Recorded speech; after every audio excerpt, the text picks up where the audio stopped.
An Eagles team that seems to be 2 steps behind every other team in the league, and it doesn't shock me. We have a lot to go over, trade deadline news, all of that great stuff. Potentially 2 suitors for the Philadelphia Eagles. If it makes sense, are they buyers? Are they sellers? We're going to go over that. And obviously, we're going to go over some offensive line changes going to this Giants game and why, and some of the passing charts, okay, to really show you why Hurts holds onto the ball so much, why certain things don't happen, why are we taking sacks, why are things just not progressively getting better. Look on some past things from Kellen Moore with LA, with the Chargers, all of that great stuff. Let's get straight into it. A killer buried, but not dead.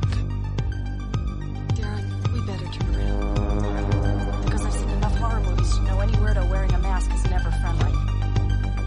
Yo, what is going on, guys? I hope everyone's having a fantastic day. Hope everybody's doing well. A lot to talk about regarding the Philadelphia Eagles, and we have some things to talk about here. The trade deadline, obviously week 9, I think, is the last week, or by week 9 is the last week for the trade deadline. Are the Eagles buyers? Are the Eagles sellers? What's going on? What's been the rumors? It's mostly been edge rusher at this point. And, the Eagles are coming off of a game against the Cleveland Browns. Not going to say that much, but, it's their best game. I mean, 5 sacks. They had 5 sacks, and then they really didn't have anything in the fourth quarter, which I don't know why. But, it's still very lacking. But we're talking about the Cleveland Browns. Can we stay consistent like that all year? I'm not really sure. But, everybody's been talking about Maxx Crosby. There apparently has been rumors from Maxx Crosby that there has been at least one team that did offer a first-round pick for him, and they turned it down immediately. But seems like they won't even consider, even if a team was given up 2 first-round picks for Maxx Crosby, they won't even get rid of him at this point. Obviously, the Raiders aren't playing that fantastic, so you would think that maybe, yes, as they're playing bad, maybe they'll bite on some older talent that are playing at a high level and maybe want to get rid of them, and we'll see what happens with this. But those are the rumors right now. And I think, like I said, if you move from Maxx Crosby and then obviously go to everything what happened with, maybe Myles Garrett down the line, Myles Garrett, I think, is the more... For me, I think it's really the more realistic option. Maxx Crosby is as important to the Raiders as Jason Kelce is, to the Philadelphia Eagles. So it's just one of those players that is going through the highs and lows of that football team. And this is another player in Myles Garrett that's getting double-digit sacks every year. And, has it been frustrated? Has been... for a guy to stay this consistent on a bad team and not demand a trade, it's really more kudos for him. But there's been conversations even last year when the Eagles and the Browns were practicing together, and Myles Garrett would say, "Hey, I wouldn't mind becoming a Philadelphia Eagle or whatever. This would solidify your defensive end position because it needs so much help right now." But the questions I have are, why isn't Jalix Hunt getting a lot of reps right now? Like, Jalix Hunt had a great offseason program. Vic Fangio, he surprised me a lot more than anything, and he was great on the perimeter, great in coverage. Seems like more of a fit for this style of defense, dropping in coverage and going after the quarterback. He had 5, he was in the game, 5 times during the Tampa Bay game. He knocked the tight end over and really disrupted a play nicely. There was a play where he was on the backside of the play and really went across the field. So I thought that was really good. I just feel like he needs more of an opportunity. Why aren't they giving him more of an opportunity at all? Bryce Huff being in a 4-point stance, he actually got some pressure. Maybe this will be somewhat of the start of saying, hey, if Bryce Huff has more of a get-off, more explosiveness coming off the line, I guess maybe... if he can go into this Giants game this week and get a couple sacks, I'll at least have a smile on my face for at least a moment. I'll feel a little bit better, but I'm hoping Bryce Huff can make a push. Now, the trade deadline, do you do this for needs or you do this for luxury? And for the Eagles' recent years at the trade deadline, usually very active. Honestly, guys, I wouldn't even make a move. If the Eagles were playing a lot better right now and the coaching wasn't as messed up to the quarterback, to the defensive adjustments that are horrible, and just certain things going on. I just feel like you don't make a move like this. Don't waste draft compensation to rent them out for the year. To me, it just makes no sense. I don't want to waste any draft compensation. We're already having issues with trying to draft guys. I mean, look, if we were drafting more than well, and I know we've got some hits, we've got some misses, I feel like this would make more sense as a luxury signing. But giving up draft compensation, I'm just not sure if the Eagles would actually have much interest in getting Myles Garrett or Maxx Crosby. Or, if the front office, Howie Roseman, Jeffrey Lurie, think possibly that they are going to play better later on and they go after a player and give up a little too much. You're hoping to God that this team could at least get back to what it should be and could make those adjustments. But I am far from believing they're making a lot of changes unless there is a firing in-house somewhere. So even though these trade possibilities are exciting, one player doesn't make a difference here. I would probably have more.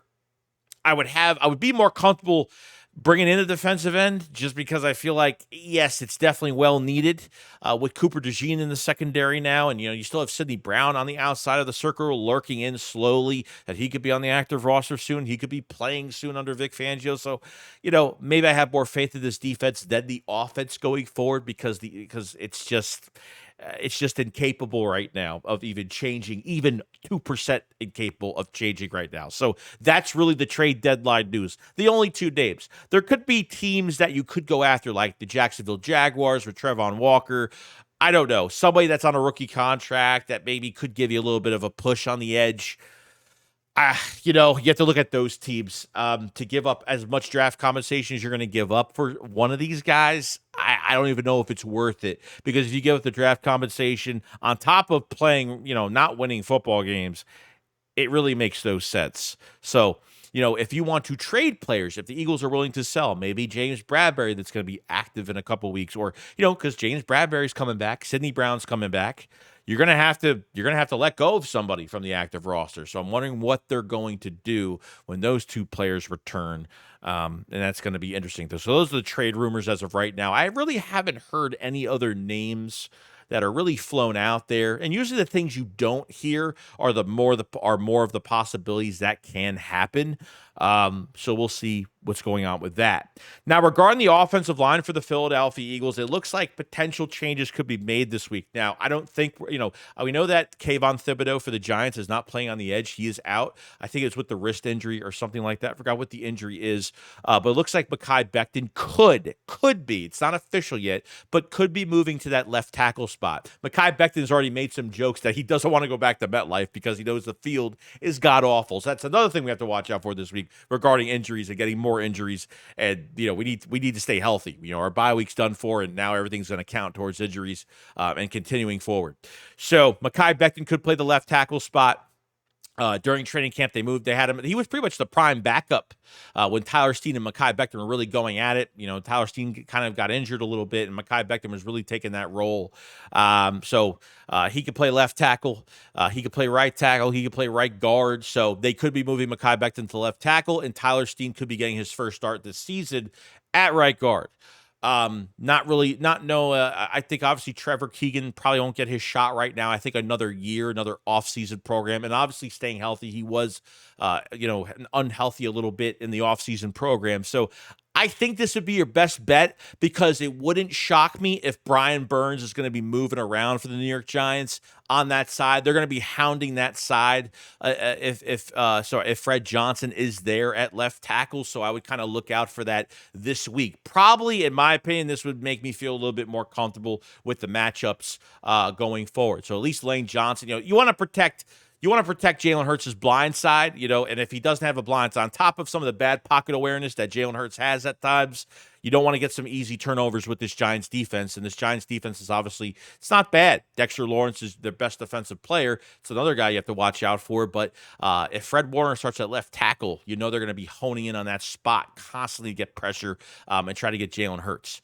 Since, Hurts is going to haul into the ball a lot longer at times because of the route combinations, and guys are running routes right next to each other in certain areas, and we only throw to the sideline, most likely never middle of the field, which really gets to my next thing on the passing charts. Obviously, this passing chart we showed in another video against the Cleveland Browns. Nothing much in the middle. Really, the only ones we had was Calcaterra on the go route on the inside going upfield, and the two mesh concepts to Devontae Smith, one in the second quarter, one in the second half, that got us the touchdown on pretty much the same play.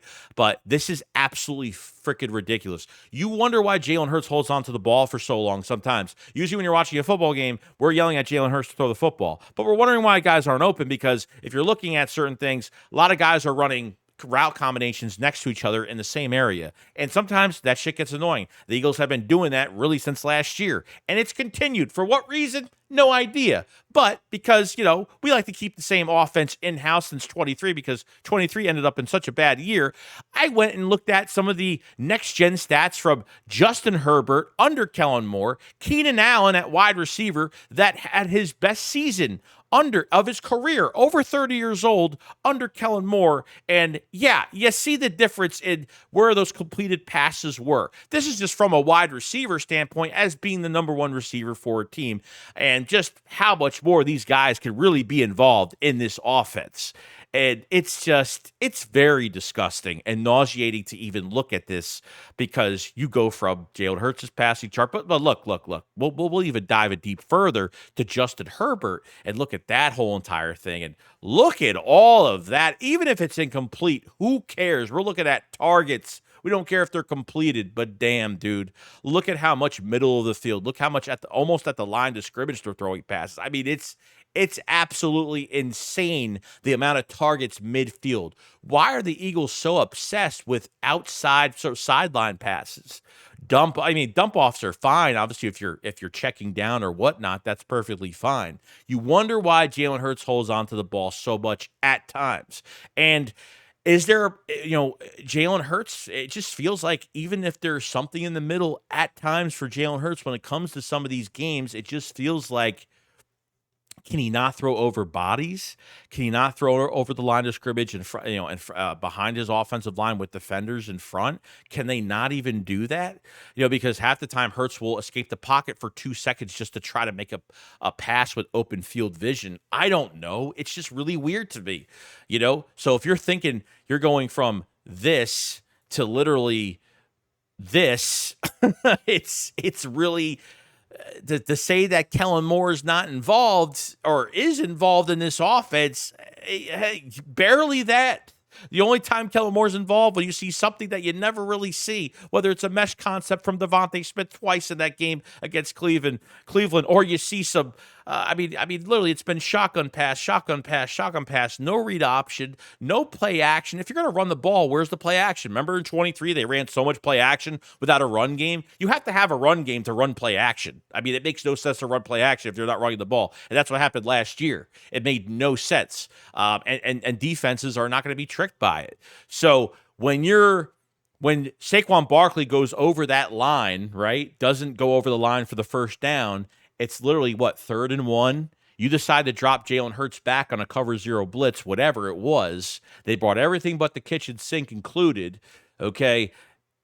And there's no safety blanket route middle of the field. Nothing going to the inside. And they all blitz Jalen Hurts, and boom, he's done. You blitz Jalen Hurts, he's officially done. If you try to incorporate a hot route, or not even really a hot route, to be honest with you, just designate somebody middle of the field just in case on that 3rd down, and they're showing blitz. Something. Some people were saying me on that 3rd and 1 before the messed up, the blocked field goal by Myles Garrett, Rodney McLeod scoring it. Somebody said that Devontae Smith was wide open, but the whole point is, like, they want this guy to throw 70 yards on a crucial 3rd down, showing blitz, no changes made at the line, nothing happening. Makes no sense. Why even drop your quarterback back and not just run the ball or something? Like I said, that whole play confused me, but this is the pure example of why your quarterback is struggling, because of these route combinations. And yes, Hurts is not going to get out of that situation. He's just not fast enough. And you can't account for everybody on a cover zero blitz or in general. You can't account for everybody. And, that's what Jim Schwartz does. And he got Jalen Hurts on that play, which resulted in a blocked field goal that resulted in a tie game at 10-10. So you look at those next-gen stats from receiver under Kellen Moore to quarterback under Kellen Moore. Yeah, it's pretty bad. And on top of everything else, what makes it even worse for Jalen Hurts, because he hasn't been doing this since this is the first year he's doing it, is obviously the calls for the passing protection, because Jason Kelce took over that. You pay a quarterback all this money, and now this is the first year where he's actually calling out the protections, which it's not a good look. It's not a good look at all. This is coaching 100%. This is not, if this is, the coaches allowed Kelce to do this since he was here, and taking less off Jalen Hurts' plate. And if he can't call that, and this is the first year he's doing that under a big contract, I hate this coaching staff even more for even doing it. So that's all I really want to talk about today. Let me know what you guys think about Maxx Crosby, Myles Garrett, trade deadline, and these route combinations. And that's why people need to look at this coaching staff more closely. People need to look at the bigger picture. Everybody just wants to go through the coaching staff and just make Jalen Hurts the poster boy for having the failed season, if it's going to be a failed season. But that's not the case. Is it part of it? Yes.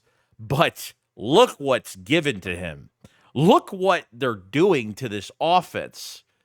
I don't think Devontae Smith and A.J. Brown are even doing enough. They're doing enough, but you know what I mean? Just imagine what these guys could do. This offense is held back by a mile, and that's just the way it is. Let me know what you guys think. Subscribe to the channel for more Eagles news every single day. Make sure you like the video. It helps out the channel tremendously, and I'll see you guys on the next one. You guys enjoy the rest of your day.